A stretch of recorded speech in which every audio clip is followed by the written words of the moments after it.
all the talk about trades. Will Liberation Day be truly liberating or not?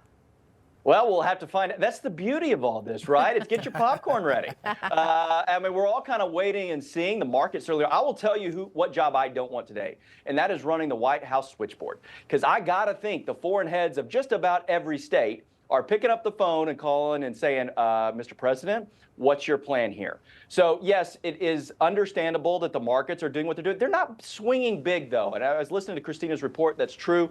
Over the past 12 months, all the markets are still in the green. And you know, they're not doing big swings right now. And I think the markets are in a very much wait and see what tomorrow really brings. Except for Newsmax, by the way, tariff protected. Yes. There you go. Doing well. I can barely see the number. Too small for my eyes. 207. 207. Yeah. Very good.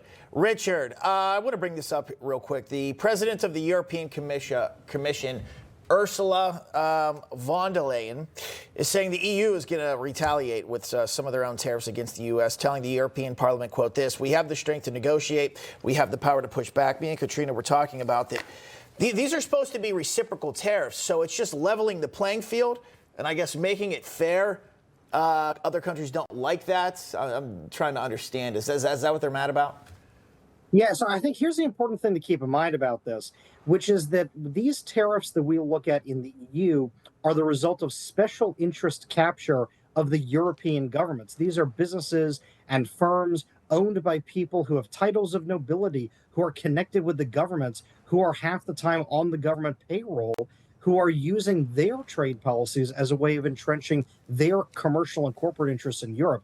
So it's not that really European politicians are looking at what Trump is doing as something that's good. They don't care about reducing trade barriers because they view it as part of their special interest capture to fork their taxpayers' benefits to their donors and their allied corporate interests. In fact, part of what Trump is doing here is breaking up these special interest cabals that not only imprison European commerce, but of course are trying to impose carbon taxes and global minimum taxes on American workers as well. So I'm definitely get my American-grown popcorn to watch for tomorrow as well. Yeah, good point. Speaking of that popcorn, Seth, how long do you think maybe we'll have to be watching or eating our popcorn to see how this all plays out as to whether it actually is a good strategy or not so much?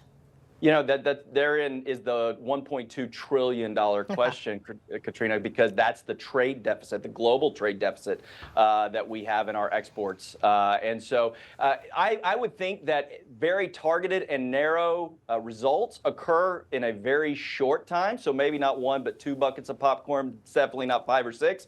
But I think some of these tariffs could stay in place for quite some time. Richard, listening to Caroline Levitt talk about offering companies the lowest taxes, the lowest regulation, it seems like that any of the businesses that might be affected by these tariffs, there's an open door at the White House right now to go in and maybe negotiate some kind of deal. What do you think? There might be. It's a little hard to know. You know, what I will tell you is as much as every corporation would like to get their own private exemption from the tariffs, of course, that comes at the expense of everybody who doesn't get an exemption. And so at the end of the day, you know, part of what you want from government policy is the rule of law. You want the law to apply equally to everybody that it falls under. But I think the other pathway here that's important is Trump is talking about reducing taxes on Americans and American businesses.